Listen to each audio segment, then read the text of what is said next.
Welcome to the SmogCon and the comic book panel, such of it that it is. We have here Martin, you can't hear,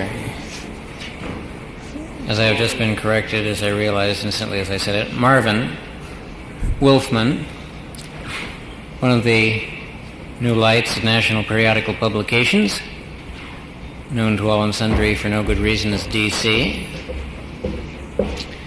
I am Paul Mosslander, and if I seem at all ill at ease, if I leave at any time, rest assured that I am not inattentive. I am merely sick under the depths of my stomach.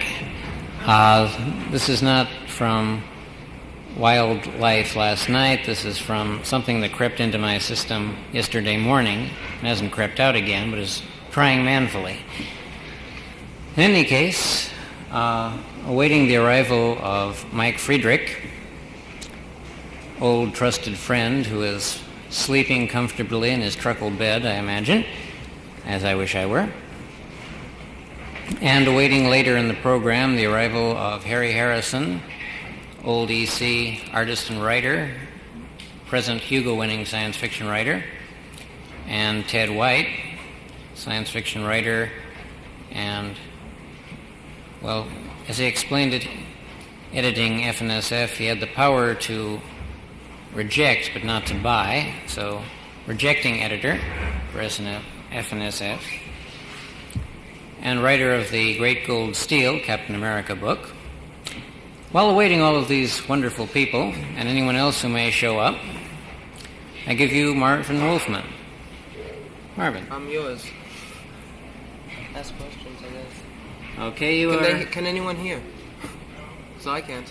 Can anyone not hear? All people who cannot hear signify by moving forward. I see. Try projection a little louder. Okay.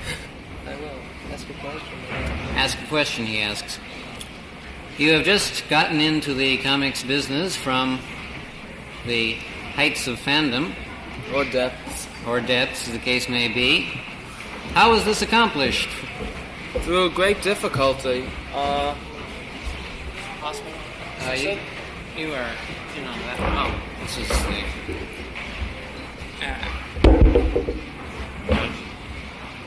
I should explain that this profusion of microphones is for the benefit of KPFA, which is taping this, and that only one microphone ties into the PA system. This one. The way most people get into selling scripts is through, at least lately through fandom, sending scripts constantly by the dozens and getting them rejected instantly. Sending self-addressed stamped envelopes that they never use because they don't bother. And you know that something's starting to click once they tell you that you don't have to send a self-addressed stamped envelope anymore. Either that or you know that you're never going to hear from them again. It's just constant sending in scripts, plots, one-page synopsis of an idea for a character, an idea for an already established character, and you just tell basically, in 25 words or less, what the story is going to be. And until you get a good one, or until you've bothered them enough for them to realize that you have a name or something, they'll pick it up and take it, and then you'll get back an order saying, work this up into a script. And basically that's the way you get in. You just send in until they're so nauseous they'll buy it just to shut you up. Is this standard practice for most companies or just national? I would say that the only way anyone ever gets into any of the companies is by showing up there, by sending in stuff. Artists come in, they send in portfolios, photostats of their work. Writers send in plots. And unless you're a name writer in another field, they don't go after you. You have to come in and show them what you can do and how you can do it better than anyone else. I imagine it would be helpful to live in New York. Is it absolutely necessary? No, well, as you know, Mike Friedrich lives out here, and he managed to get in by sending in scripts. I managed because I bugged them by walking up into the offices every week. It's your own personal style of destroying the morale of the people up there. Encouraging. Another question, significant question. Why do you go to all this bother of destroying the morale of people who could care less for your existence in the first place and have to be won over? Because it's there, I think. You read them, you begin when you're 3 years old, and you start reading them constantly until you know nothing else. And then when your mind is completely warped and you can't do anything else other than write the same stuff that you've seen for 15 years, that's what you do. That's reasonable. Once you've started selling stuff, the first thing I had done was House of Mystery stories that haven't appeared yet, and dialoguing for one story that has. But then you can start showing that you're able to do something, and you submit new character ideas. Let me just show you here if I can find it. This is a offset thing of a character that will be appearing in about 3 weeks. It's a detective strip that Leonard Wien and I created, and I wrote the story. And basically that came about because we were fans of another company, Charlton, in which they had a book, Sarge Steele, which we both loved. And when Dick Giordano, the editor, was there, we wanted to come up with another character for him. Unfortunately, he had left and went over to National. And we took the same character and brought it up there before we had a chance to show it to him elsewhere. And he read it, and he liked the name and nothing else. So he said, take this character and do something with it. And we tried. Since Sarge Steele, his character, the one he drew, had a metallic arm, we tried to come up with everything in the world to match it. A foot that was broken off, eyes, anything possible on that variation until we finally came up with this character. And once you work something up into an acceptable premise for a character, they call you into a dark room and they put lights on you and they try and get out all the information they can, because if you flub it, they can write it themselves then. And you talk for about an hour and a half with the editor and the production chiefs and everything, and you work out the characters. You try and find exactly what they're going to do, and you ignore half of what the people say, and you do it your way anyway, because you usually can't follow what they want. And you just go about it that way. Now, after this character was done, we were just lying around there writing some other stuff, such as, if I have the cover around, this one. This is a cover for a book that will be out in about 2 weeks. And it's, again, a somewhat different handling. Anyway, so we had this first new character for Showcase, which is the experimental magazine. And then, since you're new, you have to prove that that's not a fluke.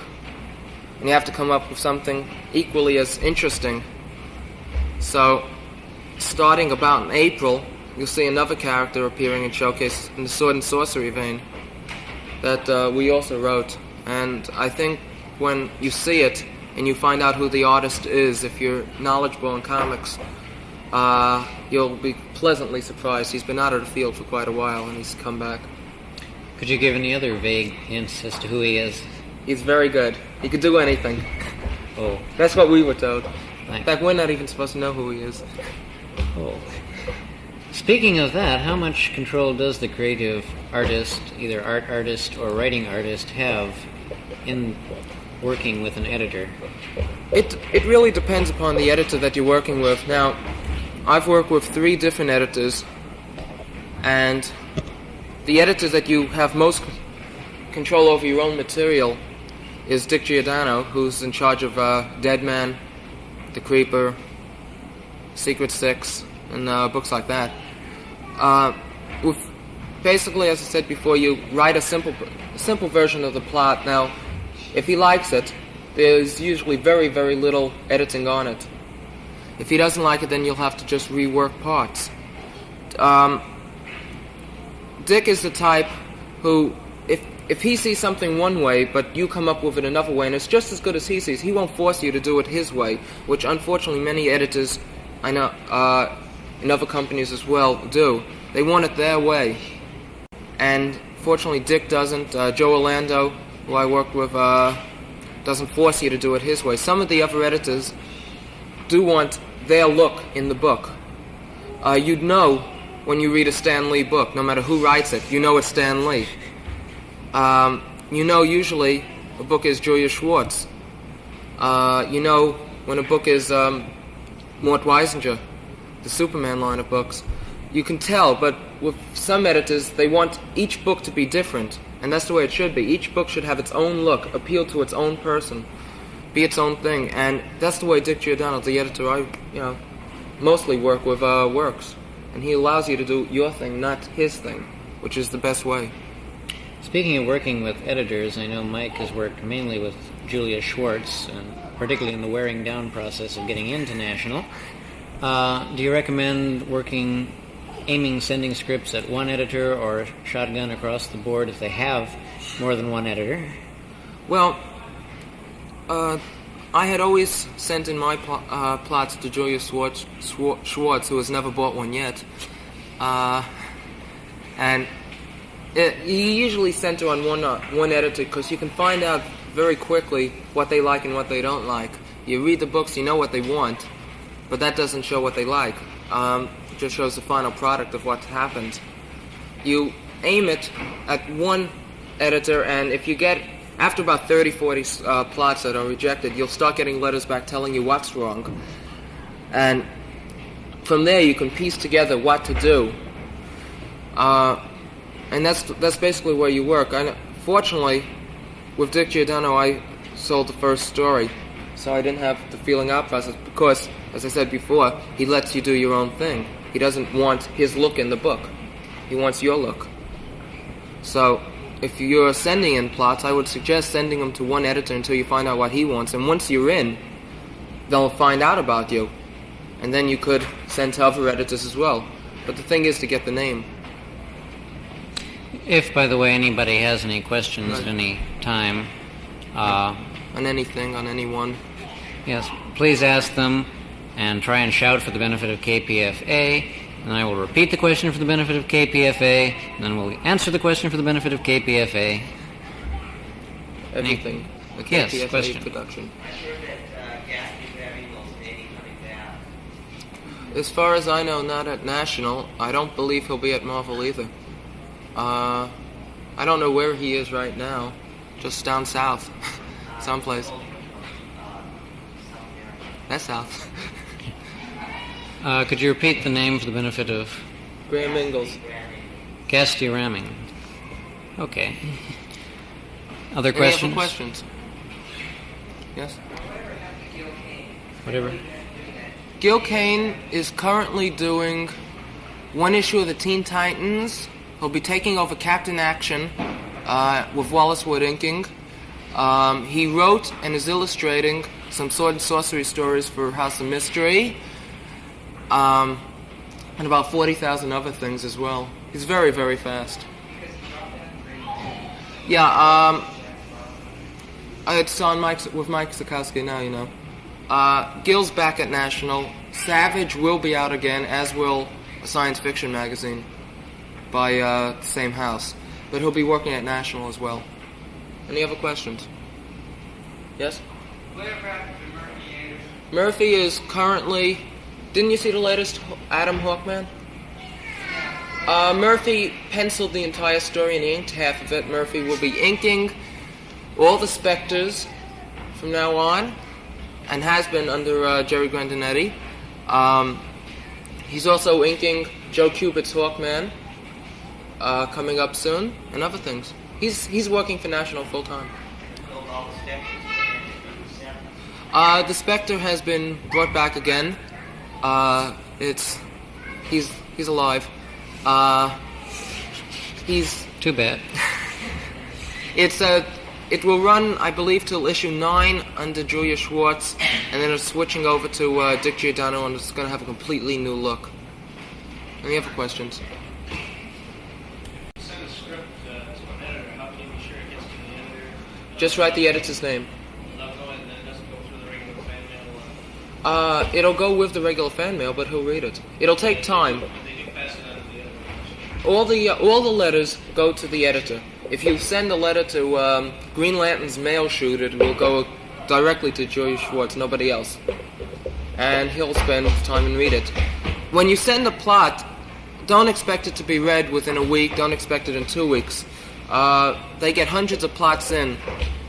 They get hundreds of letters in.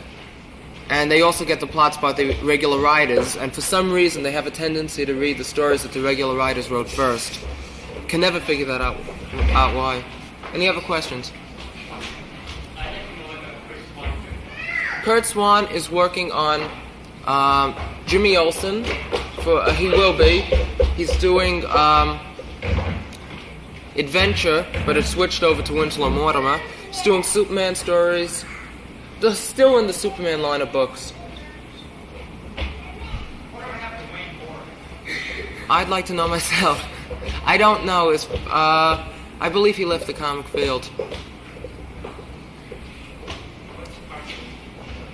Carmine is the guiding genius behind National. He's the one who does layouts for practically all the covers. He goes over practically all the new material. He's the one you have conferences with when a new character is being created. He's basically the guiding genius and the person who stands behind the artist and writer, telling them that they're great until he's speaking to another writer and artist, and he tells him, "You're bad, but he's great." So, What did National do before Carmen started that? they had the editors tell him, but that didn't mean anything. Have you heard of any plans to bring back a Dark Savage comic book? Not as far as I know. That's Gold Key, and I'm not too familiar with what they're doing. When you don't know that the geek is an exact slice from a story you got called Red I doubt it. I don't think even Simon knows. The geek is dead. Let's hear it. One of the geek. It'll get the second issue will be out in about 2-3 weeks, and that's it.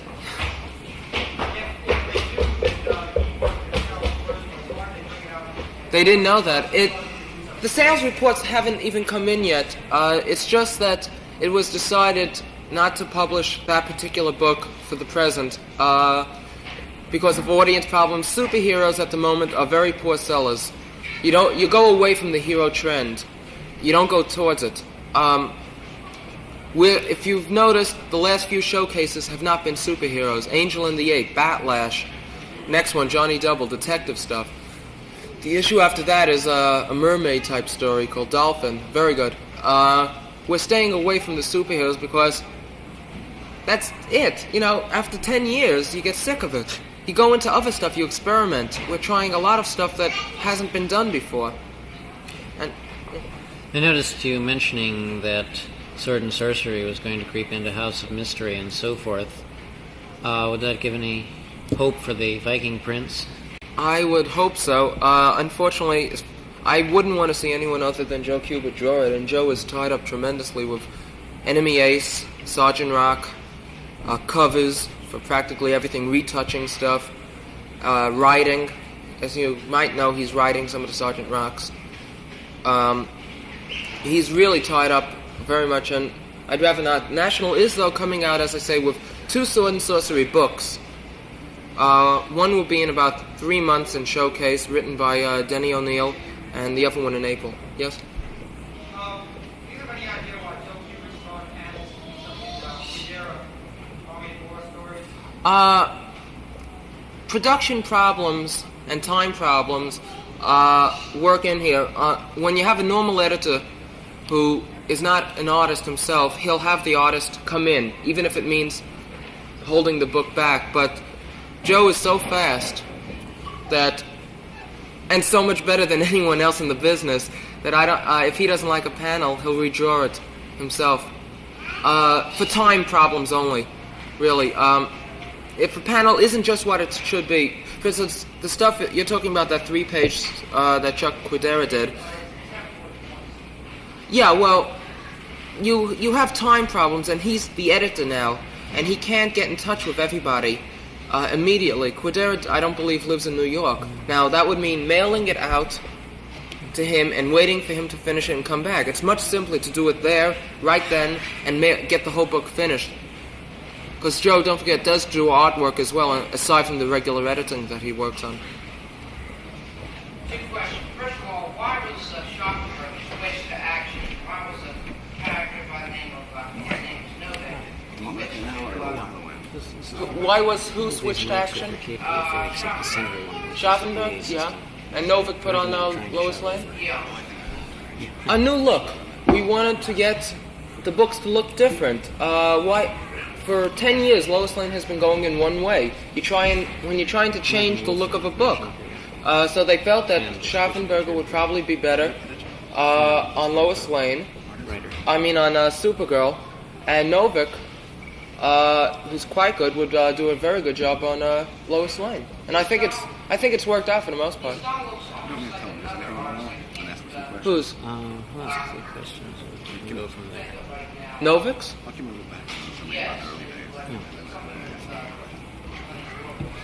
If you think of it that way. Will Eisner is doing visuals for the U.S. Army and for everything else, not in comic books themselves, but he does comic book work for the U.S. Army. Murphy Anderson works with him in PS, the Army magazine. And if you want to join the Army to get PS, go right ahead. And you'll get loads of Will Eisner stuff. Yeah, I was wondering about Carmine Infantino. Why didn't he Carmine comes in the office about 9:15 every day, leaves about 8:30 at night, just going over everything that's in the business. He doesn't have time to do artwork. Why did they take Adams off the spectrum? Because they wanted him to continue to do a great job with Dead Man. Yeah, because it seems like between Adams and Serenko over Marvel, they're the most innovative artists in the business right now. Well, Neil was put on Brave and Bold, as you know, and he's continuing with Dead Man. He's doing House of Mystery stories in there that he's writing as well, and he doesn't have time to do everything. You know, you can only spread an artist so much, and he inks everything for the most part, everything he pencils, and about 75 pages a month is quite a bit. To get away from that, do you have any idea if Karl Marx is still alive? Who? Karl Marx. Karl Barks of Uncle Scrooge, From what I understand, I believe so. I don't know. Yeah, Alive not well in sure. Argentina. What happened to Wally Wood? Wally is up at National. He did the first issue of Captain Action. He's working over Gil Kane's pencils. He's inking a lot of the stuff that Gil Kane is doing. He is working on this new Sword and Sorcery strip. He'll be the artist. Jerry Grandinetti is doing the layouts. And Wally Wood will be doing the pencils and the inks on Sword and Sorcery, so it should be quite good. At this juncture, I'd like to ask one last question of Marvin before we go on to our next panelist. One last question is, after nice conservative length of time putting out new books, 3 trial issues and Showcase or Brave and the Bold, moving fairly slowly, all of a sudden National has gotten off its and gone on to skyrocketing, putting out titles at a tremendous rate, getting in new editors, new artists, and so forth. Why? If you look in the first row of this convention, you'll see someone with a Make Mine Marvel button. If you want to compete, you have to get the best. We're getting the best. And it's simple as that. Thank you. Our new member of the panel is Harry Harrison, old pro from the old days of EC, and a Hugo-winning science fiction author of great renown and great talent. Hugo nominating. Harry Harrison. Well, you've been hearing apparently a lot of new stuff here, which is all news to me. I feel like the ghost at the feast. All I can tell you is old stuff. So if you people collect first issues, and you want to hear the hairy archaic news, I'll be glad to tell you, because my history goes back to the Paleozoic, right after the war. And before that, comics were just more of a joke. They were some of the best comics done, but as far as publishers' interest and money involved, and nothing much. There were only a half dozen artists who didn't die of old age after the war, who kept on going through it. So I was involved in the first big blast.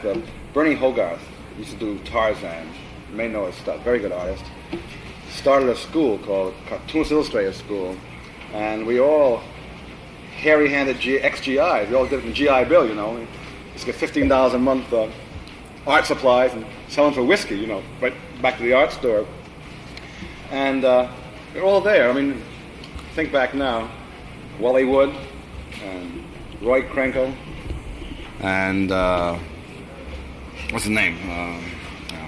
Frank Frazetta and Jerry Colden, and Al Williamson and Ernie Bates. God, I can think of the list, as long as your arm. And we were moonlighting this stuff while we were still in art school to a firm called Fox Features. Victor S. Fox, boy crook. This man was so horrible, he been bankrupt 5 times. And the work we did was pretty bad, I might say, because no one looked at it. This guy put out about 20 books a month, and you had to bribe the editor to do the work. Give him $5 a page back. He paid you $25. So you go in there with these 10-page stories, and you're a great splash panel, great first page, and then 9 other pages, or 3 stories a book, 30 pages. And he would never look at it. He'd hold it up like that, and he'd count the pages from the edge. And see, he sort of looked at it, all got covered with something, and then he said, well, you got $300. $25 back. And you'd pass him the money back, and he'd do this sort of thing. And we had a lot of fun with it. We found out very early in life that you could letter easier than you could draw. These are lousy scripts anyway, mostly romance and nothing going on at all. So I remember Wally Wood Wally Wood and I used to work together. We broke in together. And he was just learning to letter, so he lettered 10 pages of this crap. And he got like bigger and bigger. And these romance comics are so awful, we used to have to cut out script to get the drawing in. So one page, look, let's letter the whole thing full and see what it looks like. So we lettered it, and the biggest panel, well, in the original art, it was done 2 up, 6 by 18, the hell it was, 12 by 18. The biggest one was an area that big. We had a couple of heads in that one, a little car in the background. And the girl kept talking and talking, and so we had his head getting smaller and smaller. And finally, the next last panel, one eyeball, like that. The very last panel, we had 4 fingers hanging onto the frame. Went right in, got printed, I suppose. They probably colored in the fingers, But this is absolute madness. Funniest guy when we had to go up the rubber checks, we had the last check we had, he was going bankrupt again, old Fox. And he owed about $400, and the check bounced in the bank and came back. So we'd heard that if you threatened his editor with physical violence, he would give you the money. He would go to get Victor to sign the check again or some damn thing. And Wally, the quietest guy in the world, if you ever met him. In fact, he's so quiet, you think he's small, but he's bigger than I am. He's a taller guy, he got a big head. But he looks small, even though he's big, and he acts small. So I said, but I can be obnoxious. I'm born obnoxious. I said, I'll shout at this guy and scream, and you just stand there with a cigarette hanging from your lip. And I said, and when I give you the cue word, lean over and grind it out in the desktop. Yeah, that's right, the only way to do it. So we go in there, and we'd heard the new editor, you could threaten with violence, and the secretary says, you can't go in. You can't go in. We push aside, we rush in. This guy's 9 feet tall. And while I was cigarettes going like this.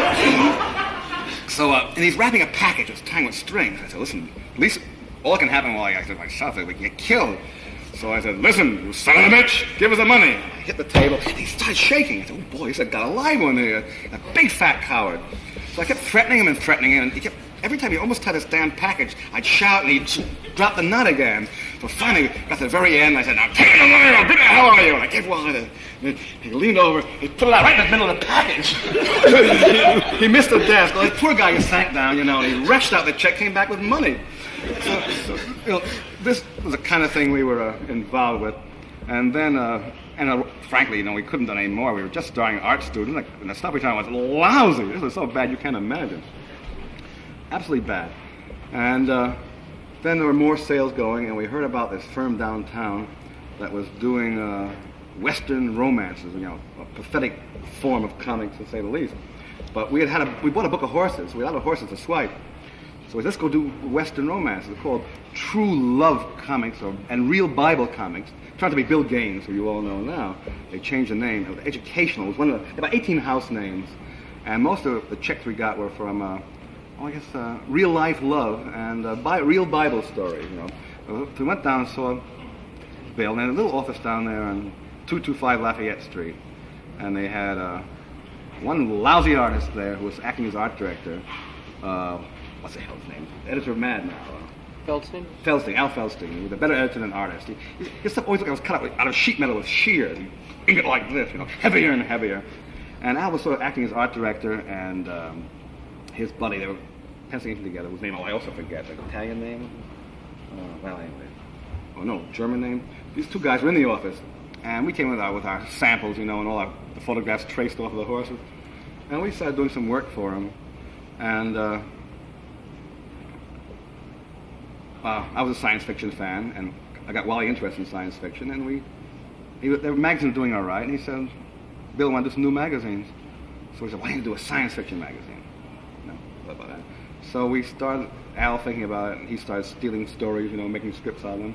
So we started doing a science fiction. At that point, someone, I think it was Al, he had a very dirty mind, got the idea of a horror comic bit, or somebody else was doing horror comics, so let us do horror comics. And at that point, they made $1 million doing horror comics, and we all did horror comics for them. And somewhere along the line, Wally and I broke up, and Wally stayed with him. I went to editing. But the only thing I remember with any clarity about the early EC days was one day we're bringing a story into Bill, and he called me outside. He asked Wally, he said, got a guy here. He says he's an artist, and he wants to write his own stories, too. He writes them on the page. He pencils them, you know, and he said, we can okay his scripts, or the script on the page, and then he'll do it all the inking, you know, tighten them up. And he said, take a look at one of these pages. And we looked at it, not bad, not bad. He said, well, should I hire him? And we said, yeah, hire him. That was Harvey Kurtzman. A year later, you know, Harvey ran the firm, we were out in the street. But everything starts somewhere. And it was a very small firm then. It was not making much money. The horror comics made the money, and then Harvey went on to do Mad, which made all the money, and so. And it was a very loose firm. And Bill was a very jokey fellow. And we used to put gags on the page all the time, you know. We had a damn romance, which was a big blurb, and the title was, and the blurb read into the title, and it was and she ended up, she married a man who had no heart for love, you know. So we let the whole damn thing, and we pasted a piece of paper over the title, and we re-letter a new title on there, and it goes on, she married a man who had no balls at all. And we had baseballs and basketballs and footballs and soccer balls all over there. And it looked great, you know, you get this damn thing there. And you can't say it at first, because whoever reads the title of this crap. And guy kissing a girl, and gave it a bill, and he looks at it, that's pretty good, he turned out very good, and put the voucher and give you a check. I said, what about the splash bill? And he looks at it, so what about the finally he sees it, breaks up. And he said, listen, don't do a thing, I want my printing salesman to see it here. So, you know, we left. All you had to do was just peel it off with rubber cement. You pull it off, and then it goes through. Well, what ended up? So this printing salesman who showed the managing director, and they forgot about it. They went to the engraver. A plate was made. The silver prints were colored. And just as the whole book is about to go down, we printed 8 million copies. Somebody said, by the way, there's an unusual title for a thing, no balls at all. You know.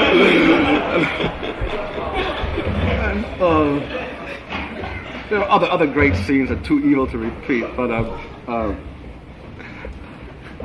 I can go on all day with reminiscence. Maybe any questions you'd like to ask about these this era at all. Oh, not there. One more. I remember. One more. After Wally and I broke up, there was this kid, 18-year-old, very bright, wrote very well. He used to work for Will Eisner. He wanted to draw too. And I hired him for an assistant, and he penciled one story for me, and it was lousy, and I fired him. That was Jules Pfeiffer. I had great taste in people. Well, any questions? Sir? You're mad! You can't hear me back there? This hall has the worst acoustics in the world. All right, next question. Sir? From your anecdote, it seems more or less as though you're sort of disillusioned with the comics field in that story. The latest story collection that I know the people are just stamping and pasting. It seems like you were really fed up. Is that one reason why you got out? Well, what you're saying is not true. I couldn't be disillusioned because I never had any illusions. Now, no matter what you hear, no matter what the myths are, don't know a thing about comics now. Perhaps it's changed. This field is the ass end of creation, inhabited by very good artists, incompetent writers, worstly incompetent editors, foully incompetent publishers, and good printers. When did we get the good printers? Now, go back. Stan Lee started this bit of putting the writers' names on the stories, you know. Before that, there was no writer who would admit he wrote the crap. And this was a part of the crime. The first piece of writing I ever sold in my life was an article to Writer's Digest on how to write comics. Because I started writing these desperate things because the scripts I was getting were so they couldn't spell, they couldn't write, they couldn't type, they couldn't do anything, you know. Doing romances are foul beyond belief anyway. But when you have a foul romance, some idiot 12-year-old girl with a 4-year-old mind is turning out this reams of garbage, and you have 8 panels to fill, and absolutely nothing is happening. And it's happening badly. She works at National now. Yeah, she's working, I'm sure. And they're talking even that, they can't look at, they can not only not visualize, they have no idea what a picture is. I remember one strip we had, and they're in a car. All that ever happens in romance comics, they get in a lousy car. They never do it. They talk to mother, they get in a car or a train. The only action is that the car has an accident, you know. Period, no doubt. And they get in this lousy car in the first panel, they drive through 7 panels. And they drive out one panel, they park, and they talk. What the hell is she talking? They're talking and talking. I said, for God's sake, look at this thing. This stupid kid has the guy talking first in every single panel. Now, what do? You have a small car on the horizon with 2 balloons. Or you have a back shot of the head, you know, little profiles. Or you have a front shot of the car with balloon tails crossing. You know, great. What an opportunity this was. So finally, with great imagination, I made it an English sports car. You know, straighten that out. They have a war comic. There's a Stuka is coming down 500 miles an hour, and it's got an American tank down below. See, and this is an action panel. Action my elbow. The Stuka pilot says, America, you're going to die, we're fighting in Germany. And America goes, look, check it, plane's coming down like that. And, what the hell do you draw, you know? I mean, a little tank, little plane, balloons, or a big balloon, you know. Hey, hold on a plane, you know. They're talking to each other. Well, these guys are so lousy, and the comparison, the artists were so good, you know. The guys in the field then were pretty good, and the ones that are coming up, I watch them get better and better and better. And they were great artists, you know, and they are literally illustrating crap. This is why the artists enjoyed the EC comics, because Harvey was the artist himself. He was writing these things, almost every word of it, and with tender, loving care. And he started the war comics, which didn't sell, but still the greatest comics ever done. He wrote good stories, and he had poor old Jack Davis going down to the Bannermans and buying these lousy costumes, you know, flogging these guys and making better artwork. He probably was the only writer in comics that ever, you know, that introduced decent writing, and I don't know what's going on now. What I see is that he apparently has died. He's alive and well in Argentina, and excuse my friend here, I know what DC is doing, but occasional comic I pick up, the kids are, it's horrible. The same, they put their names on them now, they're same lousy writers. For some reason, I don't know who to blame there, but I think it's a desperately knee-high game. And it's the same, and the Cynic is even worse. For the last 10 years, I've written Flash Gordon under not my own name, 12 years or something. And they have so many taboos there that you can't even write a decent story. You can't put in snakes, you can't put in worms, you can't put in bats, you can't put in drinks, you can't put in cigarettes. You can have a guy and a girl alone in a room together, you know. So why don't you just put in a lot of pictures of Mars and a rocket ship? The phallic symbol, you know, make a square end on it. Maybe Max was circumcised, you know. It's, my personal feelings, like, disillusioned. I was never illusioned at all. I rather hate comics. I was the happiest day of my life when the bust came, like hindsight, and that was the main reason. At the big boom there, when real vomit comics were coming out, and Super plus thrill romantic adventures. stories. Yeah, and this thing, they got up to 680 books a month, original titles. Zoink! You go to the newsstand, it's creaking, I got bricks under it, keep from breaking in half. And there were 8 million lousy artists, myself included, running around hacking out stuff. I had gotten to a lovely niche there. I found out that if I wasn't the world's best inker, I was the world's fastest inker. And I didn't go for the quality. The best firm I had, I think, was at that time. I mean, with Wally, we did the quality stuff. I did some quality. It was too much like work. I worked too hard. I specialized in the $25 a page firms, and I had a guy doing breakdowns for $8. I tightened the breakdowns and ink a page in about 25 minutes, half an hour. In fact, at one time when we were doing a book for God knows who, they wanted in one day to make a movie sale, Queen of Sheba. So we had 18 guys sit down and did, do this damn book, and passing around pages. And we'd had about 8 pages of real garbagey penciling, and you can imagine bad penciling and 8 different inkers. So we said, let's race, huh? So we all took a page and we inked like crazy, there were 8 brushes, and I won. I inked the page in 18 minutes, So anyway, I ended up doing just inking. These $25 firms, great. I lay out my $8 as artist, and I tighten the heads, and very fast. So I had a big brush. I stand back, arm's length.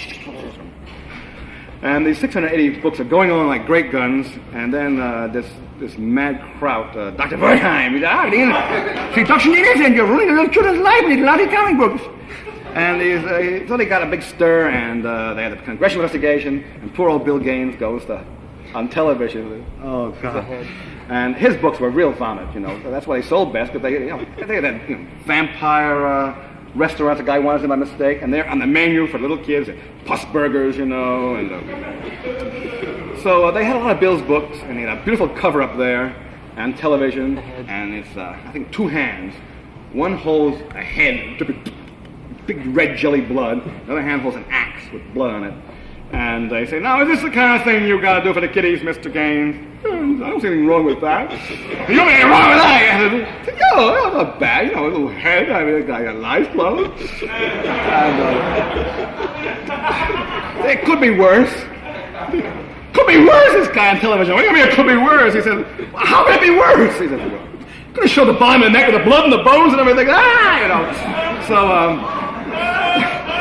the distributors fell apart, and everybody collapsed, and they wouldn't handle the books, and the French publishers went broke, and in 1 month it went from like 680 to 212 comic books a month, and the streets were covered with blood and artists walking around, and they went back to the brickworks and to the chicken farms they came from, and I was not drawing much. I was writing. I was editing 5 or 6 books for some cheap crook on 45th Street.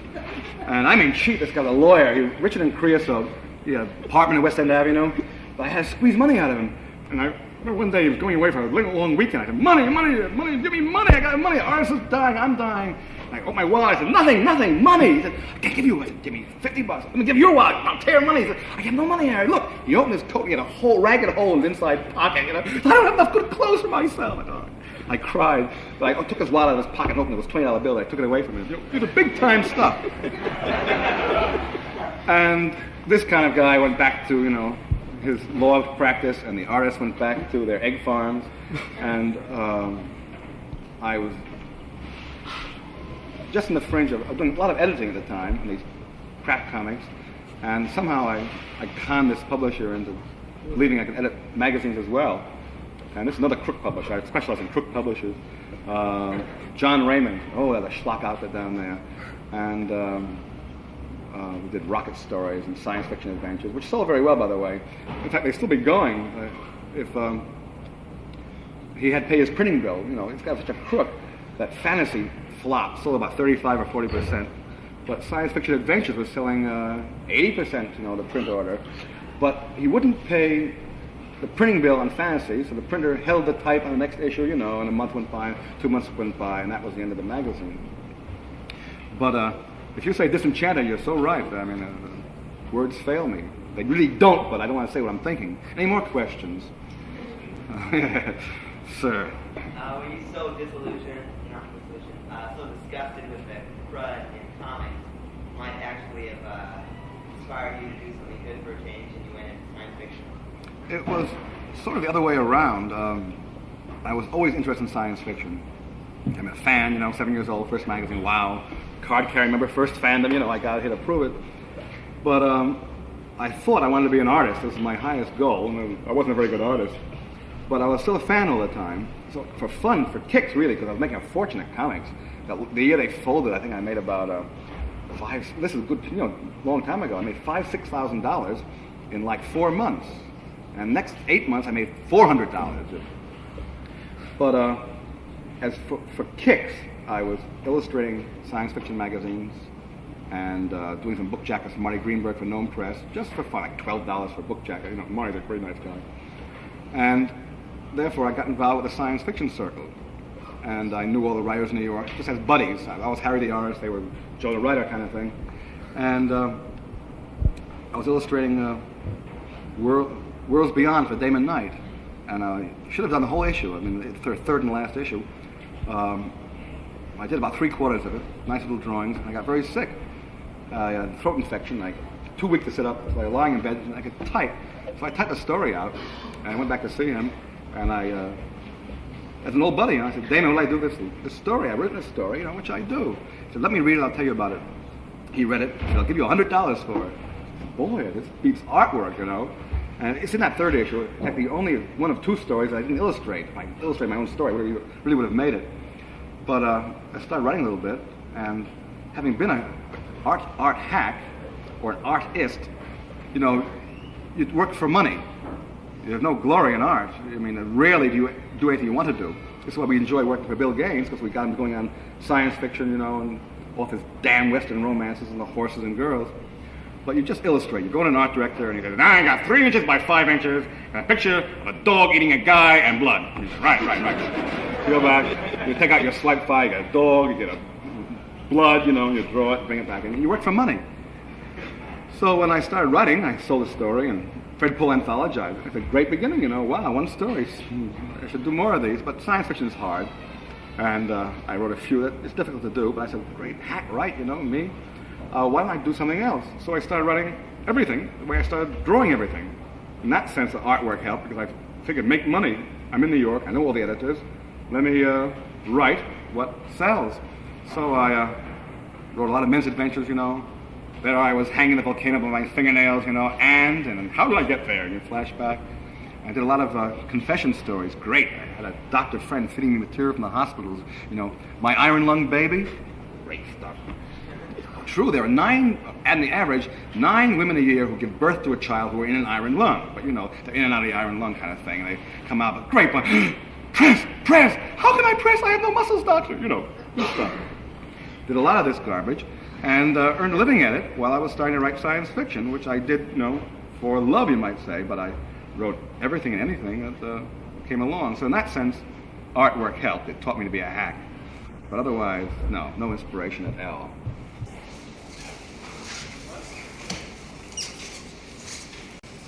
The comic book media is a visual media. Therefore, you need to know how the book is going to look, and if you're going to write a book, you have to also know how it's going to look. You don't write a book for writing. You can't do that in a comic. You have to be able to draw a picture with 1 action in a picture. You can't have a guy doing 3 or 4 things. And some of the problems that many writers do have is that they have more than 2 actions going on with 1 person. For instance, you can't have a guy going to a telephone and making a call. He has to either be at the phone booth with his finger in it, or he has to be walking and then. Well, yes, you can do it. You draw a picture of a small phone booth with a balloon. Yeah, you describe it in the caption. Those captions are beautiful. Yeah. It's there's more interest in it, at least at Nashville, because first of all, I know I enjoy it, and working with people who also enjoy it, you're put on the books that you enjoy writing. They'll have an artist who enjoys science fiction put on that type of a book. And this is because with all the new editors who are artists, they know they wouldn't want to draw something that they don't like, so they're giving the other artists something that they'll like, and they'll give the writers. They'll put the writers on the books they enjoy writing, or would enjoy writing or doing something with, rather than saying, writing a story for super thrill romantic stories. Out of curiosity, what happens when the supremely visual comics character goes into text, as is now occurring with paperback versions of the Avengers, God help us, Captain America, and others? Any commentary on that? I think unless they're well written, they flop. Yeah, they don't work. These things are, like Superman in the movies. They first did it with whatever his name was, Clark Kent, I suppose. That fellow, little pot belly. They originally had planned to have him doing the bit from the comic book, jumping. Well, he looked like a damn frog, They got that cape bit flying in the air, It just wouldn't work. Even a little thing like jumping, There we go. Well, It needs no full good. animation. That's it. I noticed that most fan fiction has a tendency to be text. Marvin is a fanzine type fan. I got a plug now. I'd It's a say fanzine. Cradzine. How do you feel about the slant towards that in fanzines? With text or text in the comic books, strips? With text and pure text with some illustration. It might help the people learn to write, I think. If you intend to go into the comic field to make money, I suggest a quick trip to an insane asylum right now if you're going to go in as a writer. You can't do it, so it's a very good thing to be able to write text as well so you can make money while you're writing comics. You can't make money on $10 a page or $14 a page if you've made it and you've been in the business for 400 years and you know you can never get more than $14 or $15 a page. When you think of it, there are, say, 30, 40 writers in National, and there are 50 books, and you can't write more than 2 books or 2.5 books every other month. And figure that at $10 a page for 23 pages, and you'll see that it is impossible to make a living. What you have to be able to do is write a full 23-page story each week, and they don't have enough books to do that. If they had 3 writers, it would work. So you have to know how to write the other stuff as well, and if they start writing text stuff and learn how to do that well, it'll be good. Used to make a fine living at $5 a page. I could write fast. Is it useful in science fiction and other purely text writing to have the visual carryover, thinking in visual terms? Oh, I think it's the best thing ever. I mean, if you have ever had the pleasure of reading my writing, yes. Thank you very much. You'll see that it's visual. I see the damn story going by me. I look up and they're on the stage and they're pulling the guns out and they're taking off and closing the doors and this kind of thing. It's all happening there. As an artist, I visualize everything. You can easily tell a writer who can't visualize. You look at a thing, it's just dull text. It's words, meaningless words, attempted going on. No, I think one of the things that makes my writing sell is the fact that I do see it all going on. It's a great training for a writer. Dear God. I had, my original idea was to do artwork, and I went to art and design and major in art even now. And I don't think that any writer who can't visualize will make it in anything. Anywhere. You have to be able to visualize a scene. Even think back about the best stories you've read. Close your eyes, and you'll see a thing happening. You have read words, but you have a visual memory of it. That's a good story. I mean, and you'd be impressed by the covers too, and this sort of thing. But not always. And think about Kimball Kinnison. You got a picture of that tank with all the ships in it. You got a shot of the guy looking at his little gray wristwatch. This kind of thing. It's visual.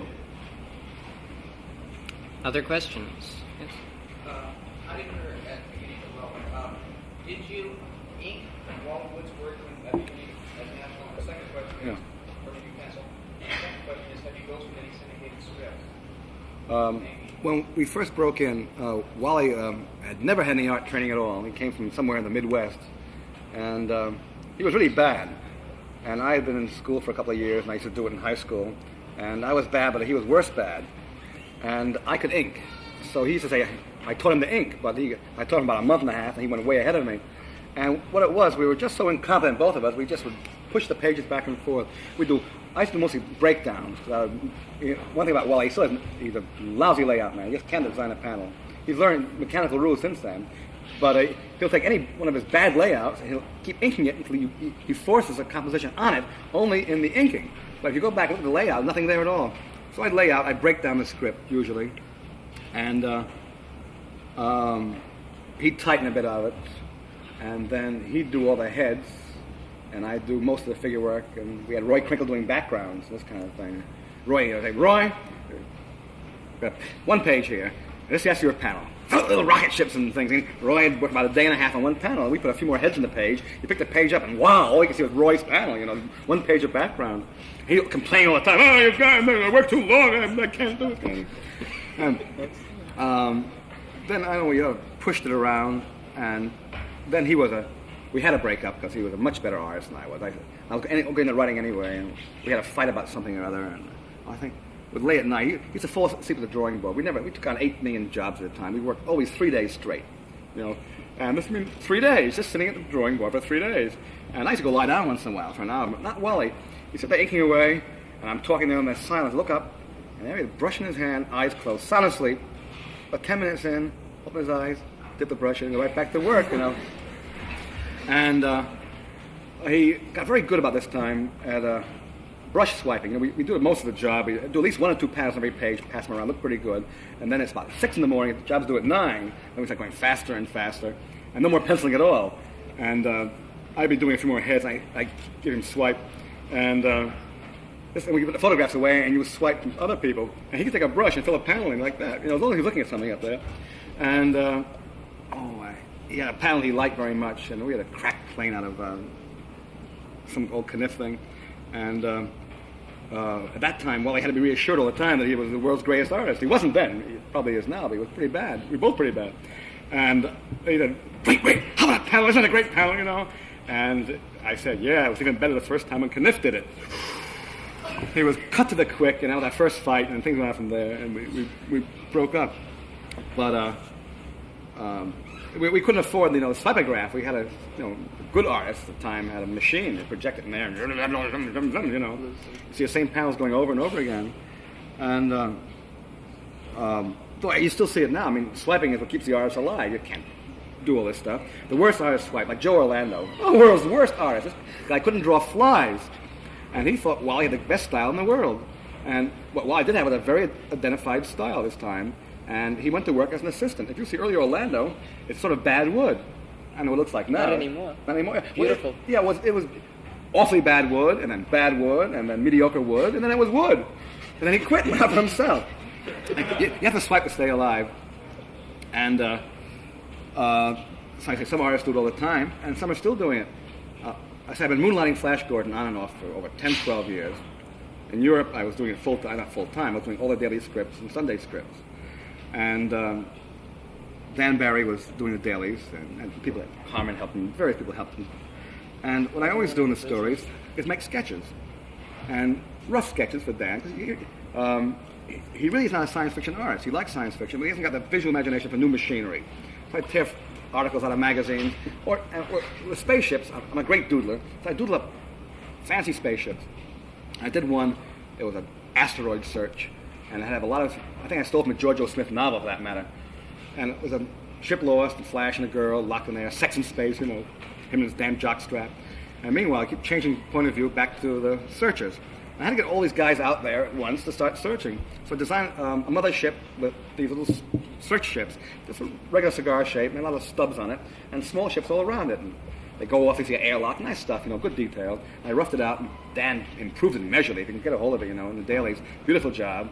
I've seen that damn spaceship 14 times since. I've seen it in English comic books. I've seen it here. It's now a part of the classified swipe that you use. And, we need a big spaceship. Here it is, It's like there are panels I have Spaceship swipes. where Alex Raymond swiped a panel, every single detail from, what's his name? Prince Hal Foster. Hal Foster, yeah. There it is. It's a turtle with a spear in its neck. Apparently, this time he couldn't draw turtles, so he found this thing, super giant turtle with a spear, and there you'll see it, line for line. But I mean, it's endemic in the field. No other way of doing it. You can't draw all this stuff. mean, you can't swipe on all this stuff. In New York, okay, you go down the library on 42nd Street and get tons of this stuff out. But it's much easier to open up an old Flash Gordon, you know, or old Jack Kirby, you know, ink to death. That was the first half of the question. What was the second half? I forgot completely.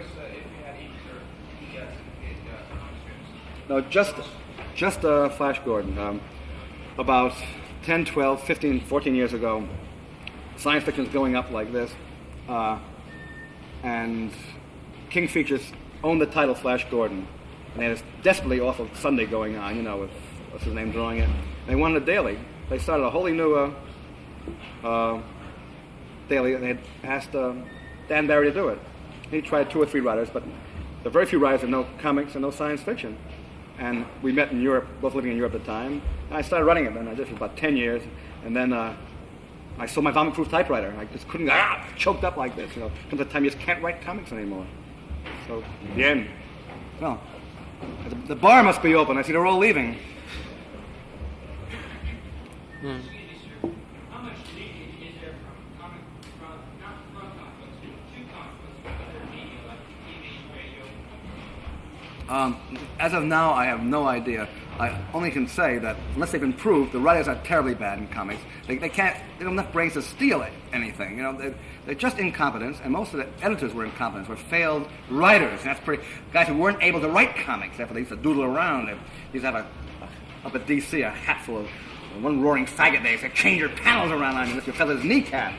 But the writing was so bad that comparison, I'm amazed I can even think about it. Perhaps now there's a certain amount of feedback. I have no idea. That's a question you can answer much better.